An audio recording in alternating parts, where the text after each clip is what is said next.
Radio Bayard. Radio sans peur, émission sans reproche.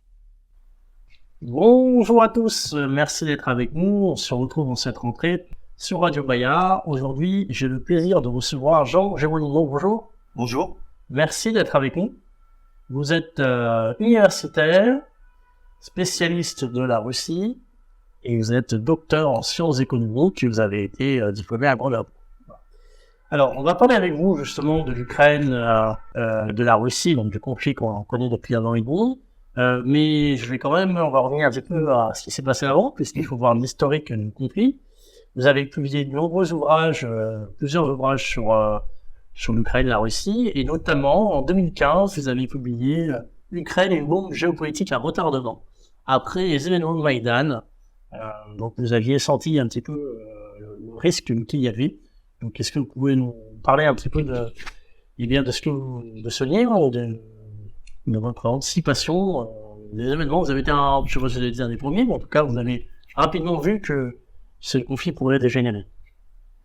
Oui, tout à fait. Donc, en fait, Maïdan, c'est un élément d'une partie d'échec entre Russes et Américains qui se déroule depuis la fin du communisme, qui chute en décembre 1991. Alors depuis, il y a une stratégie anti-russe qui se déroule, qui vise à refouler la Russie de manière croissante. Hein, c'est notamment il y a ce qu'on appelle la politique d'endiguement de la Russie, qui s'inspire de la doctrine de George Kennan. Et cette doctrine-là a été radicalisée par Brzezinski en doctrine du rollback de la puissance russe, le reflux. Donc on passe du containment, de l'endiguement, au reflux. Et dans ce cadre, le Maïdan a une place stratégique.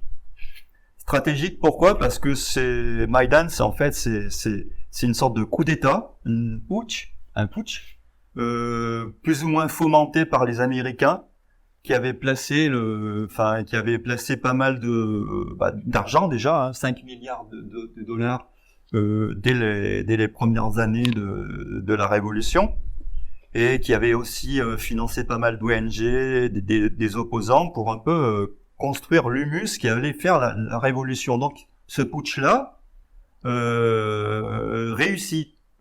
Il réussit si bien qu'il prend qu'il entraîne la fuite du président Yanukovych à l'époque, qui était soi-disant pro-russe, mais en fait Yanukovych était entre la Russie et l'Europe. Donc en fait ce putsch-là va placer Poroshenko à la tête de l'Ukraine. Poroshenko qui est élu en 2014. En fait, Poroshenko va très vite mener une politique anti-russe, un peu sous la tutelle américaine, un peu plus ou moins poussée par les Américains, moyennant dollars, etc., etc. Donc, donc Poroshenko va patiemment mettre en œuvre une politique qui va essayer de briser la Russie. Alors, il faut savoir que pour la doctrine Brzezinski, l'Ukraine, c'est un pivot. C'est un pivot, ce qu'il appelle un pivot géopolitique, parce que d'une part, l'Ukraine est au cœur des alliances géopolitiques, c'est au cœur des alliances, et d'autre part, l'Ukraine est au cœur des flux énergétiques, via les gazoducs, Nord Stream, etc., etc. Donc, c'est vraiment un élément stratégique, donc un pivot qui va pouvoir, sur lequel les Américains vont pouvoir agir pour déstabiliser la Russie. Il faut savoir que depuis 1991, tout de suite après la chute du communisme, la fin du régime de Gorbatchev, les Américains ont imposé une politique néolibérale pendant 10 ans jusqu'en 2000, 91-2000, qui a réduit la Russie à l'état de simple puissance régionale. Et ça explique donc les Russes se sont sentis blessés, marginalisés sur la scène mondiale et de manière consciente. C'est pour ça que Poutine arrive, en fait. Poutine va arriver en opposition à tout ça. Alors justement, vous dites que la sortie de la Russie s'est sentie menacée, mais pourtant, j'ai envie de vous dire que c'est plutôt la Russie, d'une certaine façon, qui aujourd'hui a attaqué l'Ukraine, qui a violé le droit international. Est-ce qu'il n'y a pas une contradiction dans ce que vous dites? Non, parce qu'on a tout fait pour que la Russie attaque, en fait. On l'a consciemment provoqué.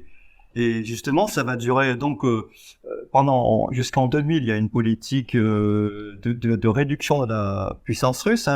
L'économie russe perd un gros pourcentage de son PIB. Je crois 60% du PIB industriel russe disparaît entre 91 et 2000. Et ensuite, donc Poutine apparaît et lui, il va se dresser contre cette politique anti-russe. C'est pour ça qu'il est très très populaire. Il est nationaliste. Voire presque ultra-nationaliste, mais il va essayer de retrouver une place centrale de la Russie sur la scène mondiale. Et ça plaît beaucoup aux Russes, c'est pour ça qu'il est élu avec pas mal de voix en 2000.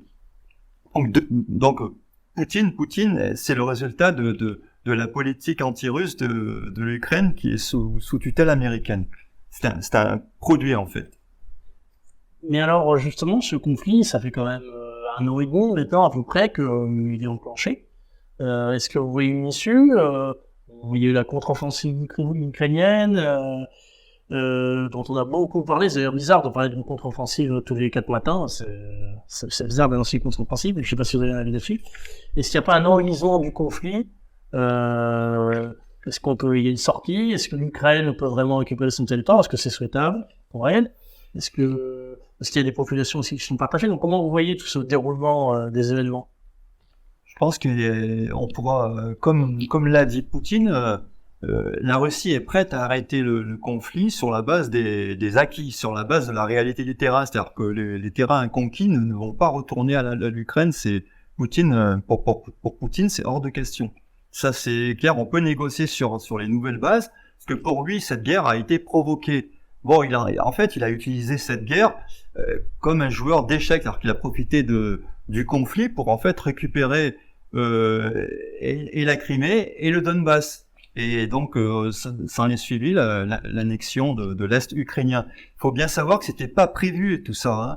La Crimée, le retour de la Crimée dans le giron russe, ça a été lié au coup d'État, par réaction, parce que les Russes de Crimée se sentaient menacés.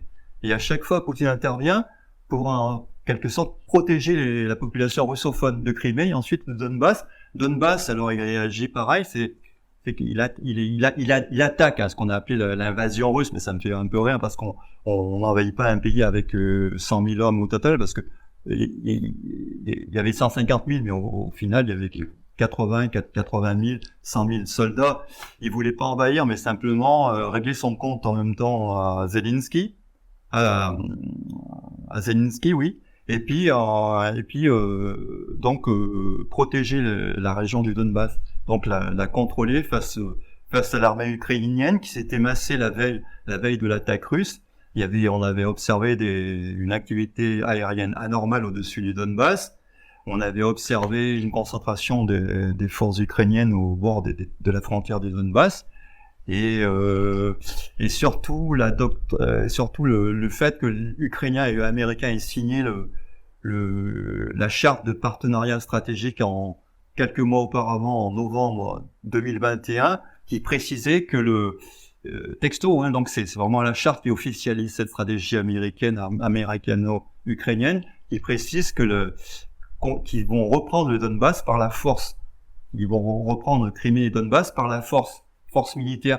Donc là, Poutine, qui attaque en février, donc 3 mois plus tard, en fait, il anticipe tout ça. Pour lui, il y a les signes annonciateurs d'une attaque russe, d'une attaque ukrainienne, qui est en plus officialisée par le document de la charte de partenariat stratégique ukraino-américaine. Alors tout ça fait que dans sa tête, tout s'accélère, et le 24 il attaque parce que il pense que l'Ukraine est en train va attaquer. Donc il préfère attaquer le premier. Et en même temps, il a utilisé ça de manière stratégique, opportuniste, c'est recontrôler de manière plus approfondie le Donbass. Mais en même temps, est-ce que vous pensez que, alors en France, on l'a dit, Bruno Le Maire, le gouvernement a dit on va mettre à jour l'économie russe. L'Europe, les Européens se sont mis totalement contre la Russie pour autant. Ça a, d'une certaine façon, peut-être renforcé le temps, leur redonner vie. Qui sont vraiment les gagnants de ce conflit? Est-ce que c'est pas les États-Unis, de certaine façon, les grands gagnants? Les grands gagnants, en fait, les grands gagnants sont de fait les États-Unis. Alors pourquoi? J'ai quelques chiffres. En fait, il faut savoir que grâce à ce conflit, les ventes militaires américaines à l'OTAN, ou à leurs alliés otaniens, ont été multipliées par 2 en 2022. En plein cœur des conflits en 2022, multipliées par 2. Ce sont des milliards de dollars de recettes, en quelque sorte. Donc ça, c'est le premier élément chiffré. Le second élément, c'est que la Russie a approvisionné pour 40% du gaz européen, donc la part de marché de la Russie. Et en fait, pour les Américains, ce conflit, on sort la Russie du pacte énergétique européen en profitant au maximum pour vendre le gaz naturel liquéfié américain. Et en fait, la Russie, donc, c'était 40% du gaz américain, du gaz européen, et donc en 2022, et donc les Américains aujourd'hui ont grignoté profitent une grosse part du gaz laissé par la Russie. Et le troisième élément chiffré, c'est que ce conflit justifie de fait aussi l'extension de l'OTAN, qui a été multipliée par 2 en taille, le nombre de pays depuis 1991. Et avec le conflit ukrainien, ça s'accélère, le nombre d'adhésions, etc. On l'a vu dernièrement, etc. Et justement, pardon, je vous interromps, mais l'un des points de rupture, c'était l'adhésion de l'Ukraine à l'OTAN. Où est-ce qu'on en est par rapport à ça? Oui, justement, il y a eu des certitudes, et justement, dans les documents officiels signés entre Américains et Ukrainiens, il est spécifié que l'Ukraine va adhérer à l'OTAN. Ça, c'est une certitude. Donc ça, la Russie ne l'a pas accepté parce que pour elle, c'est une ligne rouge à ne pas franchir. L'adhésion, c'est comme si que vous placiez au Mexique des bases antimissiles russes. Bon, ce sera un peu pareil. Placer l'Ukraine, qui était quand même un des pivots de l'ex-URSS, l'étranger proche de la Russie, transformer ce pays en pays pro-OTAN avec des bases antimissiles, des bases militaires américaines, il est hors de question. Et ça, l'Occident ne l'a pas du tout entendu, ne l'a pas écouté, alors que ça fait depuis le coup d'État de Maïdan depuis 2014 que Poutine avertit qu'il est hors de question de parler d'OTAN pour l'Ukraine. Donc ça, on l'a fait en conscience de cause. Je pense que pour diverses raisons, et dont celle que j'ai mentionnée là, vite fait, c'est-à-dire que les ventes militaires de l'OTAN, l'énergie russe la part de marché de la Russie, l'extension de l'OTAN, et surtout empêcher le rapprochement en Russie-Europe, qui était en train de se faire, ces 4 éléments-là vont auraient pu en tout cas inciter les Américains à provoquer ce conflit, donc à se servir de l'Ukraine comme piège, comme appât géopolitique. Et c'est pour ça on pourrait comprendre ce qui s'est passé, l'activité aérienne, la massification des troupes ukrainiennes la veille de l'attaque russe qui se massent au bord du Donbass comme si elles allaient attaquer. Il y a plusieurs signes comme ça qui envoient des signes négatifs à Poutine, et Poutine, pressé aussi par son opinion publique, parce que ça fait quand même depuis presque 10 ans, depuis 2014, il y a eu à peu près 13 000 morts, civils et militaires compris. Donc il y avait une pression dans l'opinion publique russe pour que Poutine fasse quelque chose. Il était un peu au dos au mur. S'il faisait rien, de toute façon, il risquait d'être menacé au pouvoir par les Russes eux-mêmes. Justement, ce que vous dites là, on entend rarement ça dans les médias français. On entend plutôt l'inverse, même si vous écoutez LCI, c'est assez hallucinant parfois ce qu'ils peuvent dire. Donc pour vous avez dit que l'opinion russe est vraiment partisante de la politique de Vladimir Poutine en Ukraine. Oui, complètement. Il y a des sondages, divers sondages qui ont été reconnus donc par l'Occident, donc ça démontre que bon, ils ne sont pas contestables. Aujourd'hui, on va être gentil, mais entre 75-80% de la population russe soutient son président dans la guerre, dans le pouvoir et dans la guerre. Et ça a été croissant en fait. Et moi-même, ça m'a surpris. Je pensais que, mais non, c'est au contraire. La guerre, le conflit a joué, contrairement à ce que laissait présager la stratégie américaine, ça a unifié le pays autour de Poutine. Et ça a été une erreur stratégique grave des Américains. C'est pas la première, comme ils l'ont fait en Afghanistan, etc. Ce sera certainement pas la dernière. Et ça, c'est une nouvelle erreur stratégique américaine qui a rescindé la puissance russe, qui l'a remise en fait, qui a donné l'opportunité à Poutine de la refaire apparaître sur la scène mondiale et de montrer, donc de satisfaire la pression ultranationaliste qu'il y a en Russie, hein, qui existe. Il faut pas perdre de vue qu'en Russie, Poutine est presque modéré. Il essaie d'arbitrer entre les tendances à droite et à gauche, mais il est menacé par des tendances ultranationalistes, et par certains groupes paramilitaires, tels Wagner, c'était à un moment, ouais, on sent qu'il y a une pression contre Poutine, et il devait contenter un peu tout le monde. Et donc voilà, quoi. C'est la guerre était évitable, mais on a tout fait pour qu'il y ait ce conflit. Je pense que c'est voilà. Vous avez parlé du sentiment national russe. Certains vous disent que Poutine a réveillé un sentiment national ukrainien. Qu'en pensez-vous? Bon, en fait, oui, complètement. En fait, la réaction de Poutine, en fait, a aidé l'Ukraine à se forger, à renforcer son unité nationale, donc aidé aussi par les Américains. C'est parce que l'Ukraine a plus ou moins bien vécu l'expérience soviétique à travers le leadership russe, hein, une sorte de dictature russe. Beaucoup percevaient la Russie comme une dictature déjà à l'époque, et donc ce ressentiment-là est revenu avec ce conflit-là. Donc la haine contre les Russes soviétiques, hein, soviétisés, est revenue. C'est pour ça qu'à un moment, beaucoup d'Ukrainiens considéraient que Poutine reprenait un peu le relais de Staline. C'était Staline, la stratégie soviétique contre l'Ukraine, hein, avec des expériences dévastatrices contre l'Ukraine perpétrées par Staline avec l'Holodomor, par exemple.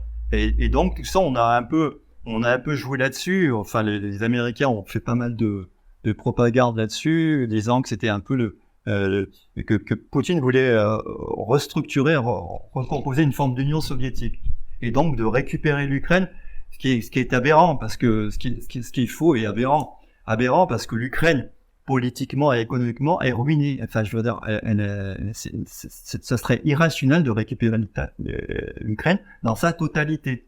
L'Ukraine est un État failli. Par contre, Poutine a profité du conflit, comme je l'ai dit tout à l'heure, pour récupérer la région du Donbass, la région russophone du Donbass, et la Crimée. Et donc, il agit en joueur d'échecs. Mais donc, le nationalisme ukrainien a été réveillé un peu par cette stratégie russe. Hein. On a réhabilité par exemple les idéologies bandéristes, hein, qui avaient pactisé avec les nazis pour dégommer les soviétiques durant la Seconde Guerre mondiale. Et ça, ce mouvement ultranationaliste est encore très présent. Même s'il n'est pas majoritaire, il est décisif dans les inflexions géopolitiques de l'Ukraine. Et notamment, ça s'est vu lors du Maïdan, puisque les snipers du Maïdan étaient liés justement à une branche ultranationaliste. Et proche des mouvements néo-nazis qui sont donc, je le répète, certes minoritaires, l'Occident insiste là-dessus, mais décisifs. Il n'y a pas besoin d'avoir beaucoup de... Il suffit qu'ils soient décisifs. Et les snipers de Maïdan ont fait basculer la révolution la révolution pacifique en révolution sanglante. C'est là où la guerre a commencé, il y a eu des morts, et il y a eu un enchaînement de morts qui a provoqué la guerre, peu à peu. Mais on a tout fait pour qu'il y ait une guerre sanglante, alors qu'au départ, le Maïdan était pacifique. Alors, je vous remercie pour avoir précisé ça. On a parlé des gagnants, donc les États-Unis, la Russie, d'après vous. Et qu'en est-il des perdants? Est-ce que l'Europe, là-dedans, la France en particulier, c'est quand même pays qui nous intéresse, évidemment. Quel est leur résultat pour les pays européens? On voit que l'électricité a explosé. Vous avez parlé du gaz qu'on achète aux États-Unis. Ouais, complètement. En fait, le grand gagnant, pour moi, sont les États-Unis. Il y a, à travers les 4 éléments que j'ai cités tout à l'heure. Le grand perdant, c'est l'Europe. Et au niveau intermédiaire, je dirais la Russie. Gagne et perd. Un peu des deux. Mais le grand perdant, c'est l'Europe. Parce qu'au final, le gaz qu'elle achetait la Russie, elle l'achète aujourd'hui en grande partie aux Américains, et c'est un GNL beaucoup plus polluant, beaucoup plus cher, et donc c'est ce qui a accéléré l'inflation. L'inflation en France a redémarré en grosse partie à cause de ce changement de fournisseur énergétique. L'énergie, le gaz et le pétrole. Je répète, la Russie a approvisionné pour 40% des besoins européens en gaz. Donc, ce qui est énorme. Et ça c'est un facteur décisif dans la relance de l'inflation en Europe et en France. Justement, la politique de la France, qu'est-ce que vous en pensez? On a vu à un certain moment des tentatives d'Emmanuel Macron de dialoguer avec Poutine, et en même temps des propos très contradictoires, assez durs à l'encontre de la Russie. Donc, c'est peut-être en même temps macronien. Comment vous jugez la politique de la France? Bon, on a l'impression que Macron est au départ, à l'origine, lors de son élection, avait des sentiments plutôt bienveillants à l'égard de la Russie. Mais peu à peu, il est revenu en arrière. On a l'impression comme s'il avait reçu quelques pressions de la part d'éléments externes. Je dirais, je sais. Voilà. Donc il y avait une politique qui était plutôt conciliante, qui voulait un dialogue avec la Russie. Et aujourd'hui, on est revenu à absence de dialogue et sanctions automatiques, soutien des sanctions automatiques sans aucune discussion. Or, le problème, c'est que la Russie, la stratégie des sanctions n'a pas du tout réussi. C'est que la preuve, la Russie a très peu subi de pertes en termes de croissance.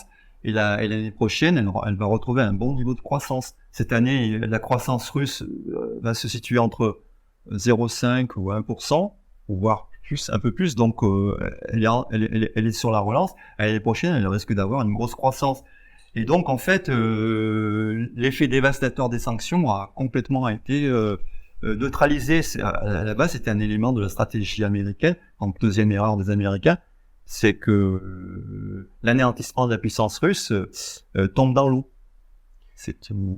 Voilà. Alors justement, sur les États-Unis, on semble un petit peu lâcher Zelensky petit à petit. Est-ce que on se dirige pas dans quelques mois vers la fin d'un conflit, un accord? Et on commence à voir que leur regard se tourne peut-être vers la Chine, vers Taïwan, vers la mer de Chine. Est-ce que vous pensez pas qu'il va y avoir un changement de paradigme, que ce qui se passe en Russie, le conflit avec la Russie va se transformer en conflit avec la Chine?